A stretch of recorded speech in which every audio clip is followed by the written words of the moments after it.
Dude, okay. Tell me who this beautiful guy is. Well, this is Mr. Wink. This is Prince Nuada's henchman in Hellboy II: The Golden Army. He's such a beautiful, holy cow. I was saying off camera to you, this is one of my favorite mouths in film. He's very expressive. It's super expressive. Yeah, super expressive. He really conveys a lot of emotion. He's a very evocative character. Even though he's not in the film very much, you'll remember him. Yeah. He's a very important presence. And a really beautiful performance by Brian Steele. You know, another gentleman with whom we've worked quite a lot in the past. He's a costume performer. Creature suit performer extraordinaire. I mean, he's truly the man of steel. Well, and let's talk about that for a second. Because a creature performer has to be able to bring a performance through this massive amount of armor of latex and leather and steel and animatronics and all sorts of electronics. It's probably noisy. It's always going to be hot. Hot. It's like being duct taped into some mattresses and saying, perform. You know? Get me something empathetic out of this. Exactly. But yeah, Brian and Doug and all of the guys and girls who do this kind of work are spectacular athletes and performers, actors, you know.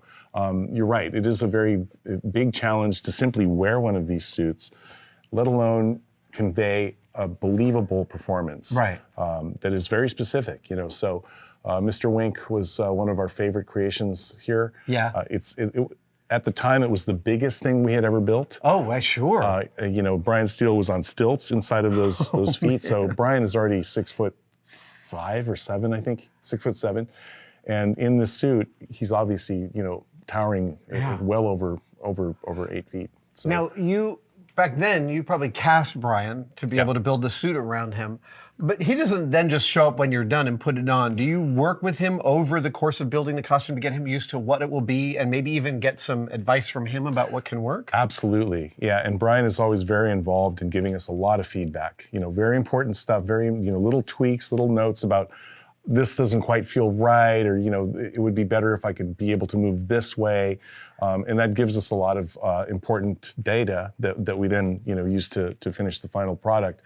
And there are several fittings involved. Yeah, and you're filming them and he's watching the filming also, because he has to know how the performance is going to land. Absolutely, 100%. So, you know, and that gives him a really good sense of how it all comes together. So there's not a surprise when he gets to the set on the final deal, and you know, he's thinking, what am I doing here? You know, he is involved from the very beginning, from the inception. So it's very, it has to be collaborative with the performer. Absolutely, yeah. He's missing his beautiful mechanical hand, but we're going to cover that in another video. So don't worry that it's missing in this video. Yeah. We will get a deep dive into it. Yeah. Can you break down for me the components that this costume represents? Yeah. So Brian Steele, as you said, came in for a cast, life cast and a body cast. And we created a dummy of him. And then Mario Torres, who sculpted the maquette of Mr. Wink, also did the full body sculpture with other sculptors who came in to help. Right. It's a big piece. It's a lot of area. It's a lot of area. How long will a sculpt like that generally take? A couple of weeks? A couple weeks, maybe 3 weeks. Sounds crazy fast. Yeah, it is. It does sound remarkably fast, but if you really break it down with 3 people, 4 people working on it, that's about the time it takes. Even though there's so much detail, so much, you know, specific stuff going on there. It is a thing of beauty to watch it happen, you know, because you see the broad strokes, the big forms coming together, and then those get refined into smaller shapes, you know, divisions of muscles, and then, you know, skin texture and hair and all of that stuff. It's pretty awesome to watch these things come into existence, you know, to become manifest. Yeah, you know? I'm curious about the tapered, thick hairs. Is that a completely manufactured thing here, or did you find some animal with that? No, we manufactured those. I don't know, you're probably familiar with Steve Wang. Yes. Steve Wang is another amazing creature designer who was working with us here. He showed us a technique where you could take nylon tubing and heat it and stretch it. Ooh. So you could get a tapered, you know, follicle like that. And that's how we created those hairs. And then, of course, all of the costume components that you see on there. Go ahead. Yeah, please. I was going to say, one of the things that I am always blown away by, specifically with the work that comes out of Spectral Motion, is your guys' leather work. Yes. Having crawled over and replicated a couple of pieces, everything you make feels about 1,000 years old, and like it's been stored in someone's British attic, and then it was stored in some museum, and then a military. Like, there's so much narrative. Yes, it's such absolutely. How do you build that core competency to be able to work with so many different materials? Well, it's about building the right team, finding the right people to focus on their strengths, and that is really what it's all about. Claire Fluin, who's our creature suit department head over in the fabrication department, she has resources that she can go to. I mean, she's from England. She knows a lot of secrets that she brought over the pond for us, and so she found the correct people to do the specific leather work. She did a lot of the designing herself, and that's. I'm just going to go one step further in gushing about this. It's like when you look at something like a soccer ball, you can feel sort of that its engineering is based on a mountain of people in the past refining things until, and this looks like the end point of a development process, not like a costume built for one guy for one thing. Right, and that's part of we want the costume of the character to tell a story about him. Yeah. He has a history. This is his history. It's not a nice history. Right. This looks bolted on. Exactly. That looks like an unpleasant day for him. Yeah, he's had some bad days, So he is battle weary and scarred, and his costume shows signs of time and turmoil, And this is the last Hellboy prop we'll talk about today, but like really the thing that typifies the villains in Hellboy is I love them too. Yeah. I Wink, and I understand Nuada and Wink. I understand their anger, and I connect with it. Yes, there's something about them that does evoke that feeling. It's like seeing a big dog, you're scared of it, but you love it, and that's kind of what you get from this, especially because of how lifelike it appears on camera. Now the head had a lot of animatronics in it. Yes. Now that becomes something that the actor has to deal with. Does he have support for some of that animatronics? Yes. So the way that we design these is there is a skull cap that is worn by the actor on which the head is mounted. Yeah. And then we provide strain relief for the actor's neck with bungee attachments in the back of the head. And really, really focusing on making it as light as we possibly can, for them, and still not compromise the performance. So that's a fine balancing act there too. So we, it's a tremendous challenge for the performer. It's a challenge for us to get that balance just right. And Mr. Wink's a really fine example of how well that can work.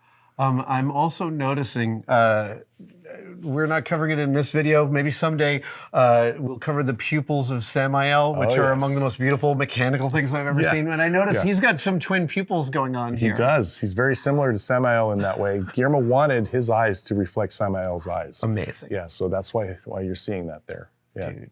Good catch, man. Oh, man. He's just so beautiful. Thank you. All right, Mike, is this M. Night Shyamalan?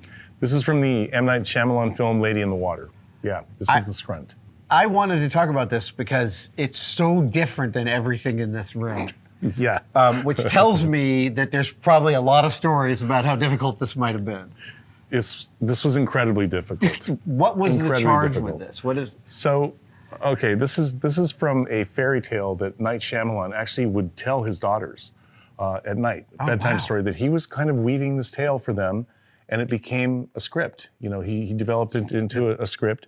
This was one of the characters in that storyline, the scrunt, which is one of the great forces in the universe that evens things out. Huh. It's an equalizer of sorts. Yeah. When you first see it, it looks like a mound of grass. If something that you did is off or wrong, it comes to life and it exacts its vengeance on whatever that wrongdoing was. So that's the story behind this character. The thing that was so difficult about it was every single blade of grass that you see on here was handmade. I was thinking that must be the case because when you want to create a silhouette, it's easy with a hard form, but when you're doing it with this kind of thing, it becomes exponentially more challenging and much more time consuming, and you got to have a lot of patience. Fred Fraley, who built every single blade of grass, took sheets of plastic and melted 2 sheets of plastic together, and then had those 2 sheets laser cut into specific shapes. And then he took a pizza roller to every single blade. If you notice, every single one has a spline. Oh, he drew that spline. He drew that spline with a pizza cutter. Hand done one by one. I am here for that kind of dedication, man. Oh my God. He's probably seeing blades of grass in his dreams for months. Oh my goodness. I'm sure every time he closed his eyes, he was in a field of grass. And then underneath all of this, there's shape after that. There's shaping of them post that. There's styling of them, with a heat gun, you're sort of putting them in position and making sure they're doing what they're supposed to do with this silhouette of this character. And then underneath all of that, of course, is technology, really beautiful mechanical stuff that Mark Satrakian developed. And he actually developed a control system to make this thing run through a field of grass. It's pretty sensational. And then, of course, we had the water element. Water always shows up on the day, right? Always shows up on the day. So we had to shoot this in a rainstorm with sprinklers running at the same time. So water wasn't only coming from above, it was getting watered from underneath. It was just surrounded by water. I'm so sorry. So are we. But it didn't fail on us. So wow. Yeah. Testament to the waterproofing technique of Mark Satrakian and the team. I'm curious about some of the challenges, like you have tons of institutional knowledge of covering animatronics with skin and fur and foams. But with this kind of surface, there's so much more depth to work with. It must have been tons and tons of experimentation. It is a lot of research and development. Yeah. This is every single thing that we build is an R&D project, right. as you know. It's a prototype. Exactly, it's a prototype that we film. So with this character, it was no different. We had a lot of different materials that we were using to make this thing do what it had to do. Right. The skin on the face is foam latex, and it's blended, sculpted to look like blades of grass, and then blended on with blades of grass as we come back. Yep. And then parts of his body are spandex with the grass attached directly to the spandex to make it move and be fluid and not restrain the mechanisms in any way. So R&D all the way. It's like, little by little we test and this is what works, and here he is. Between shots were people running up to it with blow dryers to style and bring things back? No, it stayed put. It's pretty stiff. It really is. Yeah. I'm picturing all the nightmares that could happen with a prop like this. And and we never, occasionally I would find one blade of grass on the ground. Occasionally, so they're on there pretty well attached. It's a very robust design, designed to take a lot of punishment, and it worked out really well for us. Yeah. Dude, it's so beautiful and so different. I mean, it's a piece of. These are all pieces of art. This is just, as an animatronics land, I've never seen anything remotely like that. Thank you. Yeah, and we're very proud of these pieces. That's why they're displayed this way, because we wanted to curate them and show them off for what they are, which is, you're right, they're art. They're art. But, you walk through a museum like the National Air and Space Museum, the Smithsonian, and eventually everyone has this thought of, my God, think of all the hundreds of thousands of person hours and love and ingenuity into this. And that's what I think in a room like this too. It's true. All of the mud that you guys have chewed on to bring these things to life, and literal to bring them to life. Blood, sweat, tears, and love. A lot of passion in this room. Okay, let's move on to the rotting rat head over here. So this... I got to say that sentence. This is also from Guillermo's Cabinet of Curiosities. Oh, yeah. Yeah. This segment was directed by Vincenzo Natali. It's called Graveyard Rats. And we had to build the queen rat, which is the mother of all these rats that inhabit the catacombs of a graveyard. Underneath the ground, going from coffin to coffin, eating everything in sight. it's a horrible story, but it's great. Do you ever have strange dreams? I'm really serious. Like, never you wake up and be like, oh, that's from work. From time to time, yes. From time to time. So we built this really elaborate animatronic version of this mother rat, the queen rat. Oh my God. And this was worn by one of the performers that we worked with in Canada. And it's a suit. Yeah. So there is a person that goes inside of that. Yeah. That's an uncomfortable day. Very uncomfortable. The performer's head is about here. Oh, okay. Yeah.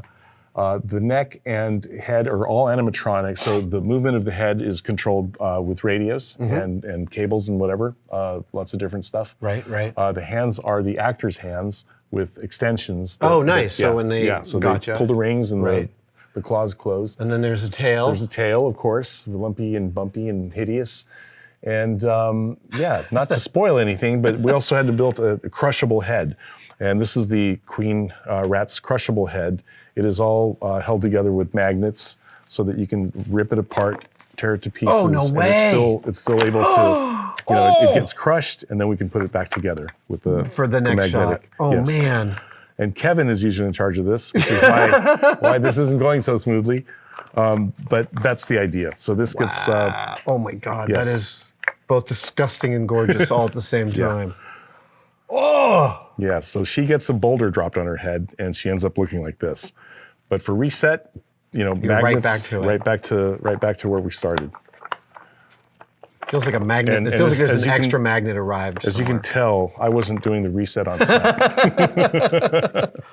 There we go. There we go.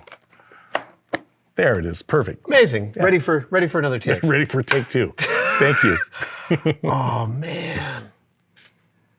Do you ever have people come in and like burst into tears, or do you scare little children when they come over? I've never seen anybody cry, but I have seen children kind of cower. Back away. Yes. Sure. Yeah, that would make total sense. I know we're only covering the tiniest fraction of the amount of work you've delivered out of here over the last 2+ decades, but it is such an incredible panoply of artistry, man. Thank you. Thank you so much. It's been a pleasure, man. Thank you. My pleasure, my friend. Awesome. We'll see you guys next time.